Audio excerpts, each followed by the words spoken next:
గురువుగారు కొంతమందిని మనం చూసినట్లయితే చీటికి మాటికి గొడవ పడుతూ ఉంటారు ఎదుటి వారితోటి. వాళ్ళు ఏదైనా చిన్న విషయం చెప్పినా గాని వాళ్ళకి కోపం వచ్చేస్తుంటుంది. అలా అరిచేస్తూ ఉంటారు. ఇంకొంతమంది ఏంటంటే వాళ్ళు చెయ్యని తప్పులకి కూడా వారి పైన నింద పడుతూ ఉంటుంది.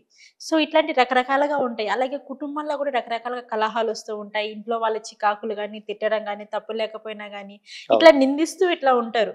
సో, ప్రస్తుతం మనం చూసుకున్నట్లయితే ఇవి ఇలా ఉంటుంటాయి. లేదంటే పక్కింటోళ్ళతో కంపేర్ చేయడం గాని, లేదంటే ఫ్రెండ్స్‌తో కంపేర్ చేయడం గాని, సో, ఇట్లా జరుగుతూ ఉంటుంది. అంటే ఇదంతా చూసుకొని నరదిష్టి బాగా ఉంది. అందుకే మీకిలా జరుగుతుంది అనేసని చెప్తూ ఉంటారు. హ్మ్. సో, ఇలా ఉన్నప్పుడు మనం ఏం చేస్తే బావుంటుంది అంటారు? సో, వీటన్నిటిని తగ్గడానికి మనం ఎటువంటి రెమెడీ చేస్తే బావుంటుంది అంటారు గురువుగారు? తప్పకుండా ఇప్పుడు ఉన్నటువంటి జనరేషన్‌లో. ఆ! జనరేషన్ గాని, ఇప్పుడున్నటువంటి సిట్యుయేషన్‌కు తగ్గట్టుగా ఈ ప్రశ్న సెట్ అవుతుంది. ఎందుకు అంటే, ఇవాళ పొద్దుట ఒక క్లయింట్ కాల్ చేయడం జరిగింది. తనేమన్నాడు అంటే,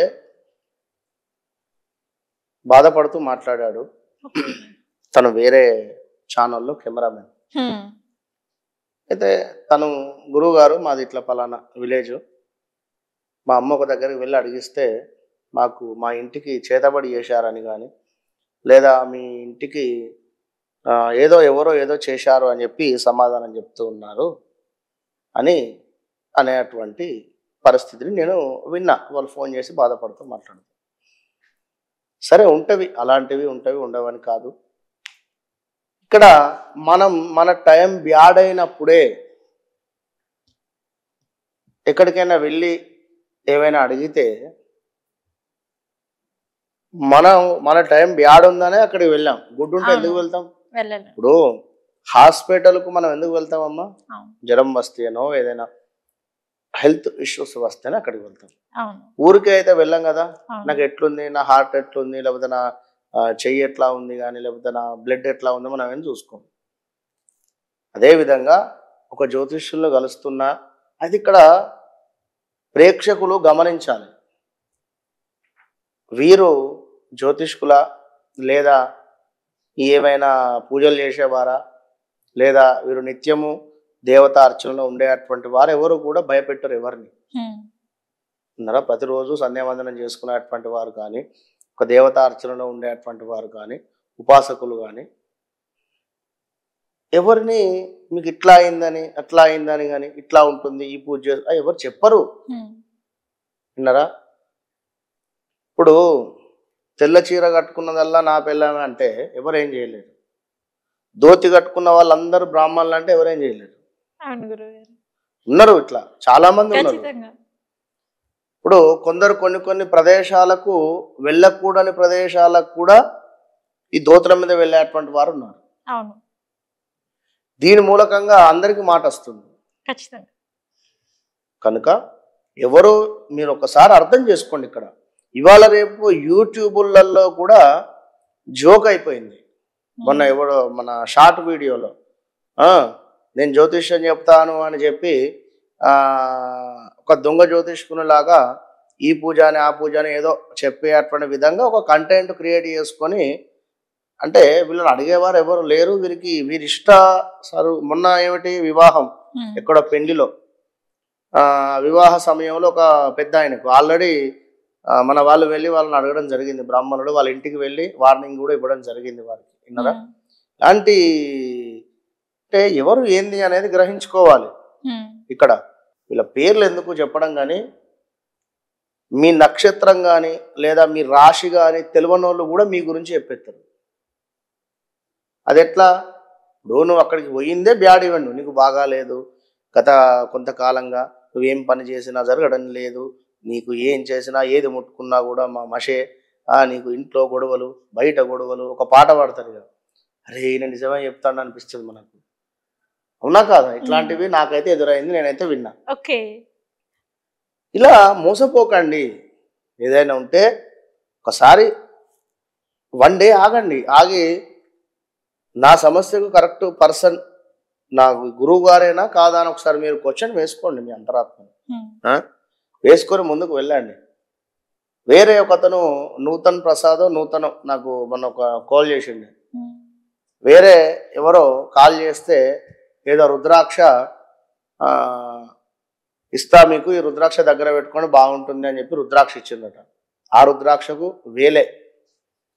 దాని తర్వాత బాగా లేదు ఏమిటి అని అన్న తర్వాత, అయ్యో ఈ రుద్రాక్ష కాదు, నువ్వు ఈ రుద్రాక్ష వేసుకో బాగుంటుందని మళ్ళా దానికి మళ్ళీ వేరే వేలు వేలు. ఇట్లా 3 రుద్రాక్షలు ఇచ్చిండు. నీకు ముందు తెలియదా ఆయనకి ఏది రుద్రాక్ష ఇస్తే బాగుంటుంది అనేది? ఈ 2 రుద్రాక్షల పైసలు ఎందుకు? 3వ రుద్రాక్ష అది ఏదో నువ్వు ముందే ఇవ్వచ్చు కదా, నీకే క్లారిటీ లేదు అక్కడ. ఇన్ని రుద్రాక్షలు ఇచ్చి ఇంకేదో వేరే ఆడుతూ 1,50,000 రూపాయలు ఏదో పూజ చెప్పిండట. ఏకనాడి దోషము. అన్నదమ్ములకు ఏకనాడి దోషం ఉంటుందా? భార్యాభర్తలు అంటే సంసారం చేస్తారు కనుక ఏకనాడి దోషం ఉంటుంది. అన్నదమ్ములకు ఎందుకు? ఎవరికి ఏం చెప్పేటట్టు లేదు. విన్నరా? అది ఏమనలేము, ఏమైనా అన్నా కూడా మనకు కూడా ఇబ్బంది కనుక అసలు ఎక్కడి నుండో ఎక్కడికో వెళ్ళింది టాపిక్ ఇది. కానీ అయితే ఈ విధంగా ఎదుటి వారు ఎక్కడికో వెళ్ళడము, వారు ఏదో చూసి చెప్పడము, గవ్వలో లేకుంటే ఏదో వల్లు పట్టడము, ఏదో ఒకటి చెప్పడము, వీరు 50,000 1,00,000 రూపాయలు వేయడం, పూజ చేసుకోవడం, తర్వాత ఒక 6 నెలలకు ఈయన ఈ పూజ చేసుకున్న వాళ్ళు ఆన్లైన్ గేమ్ ఆడి 10 లక్షలు పోగొట్టుకోవడం. ఎవరు పూజ చేయించుకున్నప్పటికీ కూడా వారికి ఈ విధమైనటువంటి ఈవెంట్ జరిగితే వారు ఎక్కడికి పోతారు కదా. కనుక అందరికీ పూజలు వర్తించవు. అసలు ఈ కలికాలంలో, ఈ యొక్క కలియుగంలో మనం చేసుకునే పూజలు ఎంతవరకు వరిస్తాయి అనేది మీ జాతకంలో ఆధారపడి ఉంటుంది. గురువు ఉండేటువంటి స్థానాన్ని బట్టి ఉంటుంది.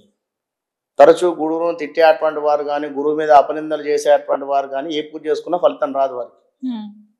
విన్నారా? కనుక అకారణంగా కలహాలు కానీ, శత్రువులు తయారయ్యారని కానీ, లేదా మా ఇంటికి ఎవరో ఏమో చేశారు అనేటువంటి ఇబ్బంది ఉన్నట్టయితే ఏమి లేదు. శంకరుని దేవాలయంకు వెళ్ళాలి, ఈశ్వరునికి చక్కగా కూడా నమస్కారం చేసుకొని స్వామికి అభిషేకం చేసుకోండి. ఎట్లా వీలైతే అట్లా పాలు లేదా పంచామృతాలు లేదా గంగ నీళ్లు లేదా నీటితో చేసినా చాలు. విన్నారా? అభిషేకం చేసుకొని ఉమ్మెంత పువ్వు అంటే స్వామికి ఎంతో ప్రీతి. విన్నారా? ఉమ్మెత్త పువ్వు అంటే ఎంతో ప్రీతి కనుక ఉమ్మెత్త పువ్వులను సేకరించి ఉమ్మెత్త పువ్వులను పెట్టండి. ఉమ్మెత్త కాయ కూడా కూర్చుకుంటుంది, అదంతా కూడా ముట్టుకుంటే షార్ప్గా ఉంటుంది. దానిని మెల్లగా పట్టుకొని పైన చెక్కి అందులో నువ్వుల నూనెను పూసి 2 వత్తులు వేయాలి. 2 వత్తులు వేసి కింద మట్టి ప్రమిద పెట్టేసి ఆ మట్టి ప్రమిద పైన ఈ యొక్క ఉమ్మెంత కాయ పెట్టేసి పైన చెక్కి చక్కగా నువ్వుల నూనె 2 వత్తులు వేసి దీపారాధన చేయాలి. ఈశ్వరునికి లెఫ్ట్ సైడ్కు దీపారాధన చేసి దీపం ముందు ఒక 4 ఎరుపు రంగు పుష్పాలు, అదేవిధంగా కిస్మిస్ కానీ లేదా బాదం కానీ ఇలాంటివి నివేదన చేసి, మిశ్రీ కానీ నివేదన చేసి చిన్న పిల్లలకు లేదా ముసలి వారికి ఆ నివేదన చేసినటువంటివి పంచాలి. ఎవరూ లేరు, మీరే తినండి. ఓకే, ఈ విధమైనటువంటి పరిహారం చేసుకుంటే అకారమైనటువంటి గొడవలు కానీ కలహాలు కానీ, ఎదుటి వారితో గొడవలు ఏర్పడుతూ ఉన్నవి అనుకున్నా కూడా, శత్రువులు పెరుగుతున్నారు అనుకున్నా, కుటుంబంలో కలహాలు ఉన్నవి అన్నా కూడా, మీకు నరఘోష ఉన్నా కూడా ఈ మూలకంగా పోతుంది.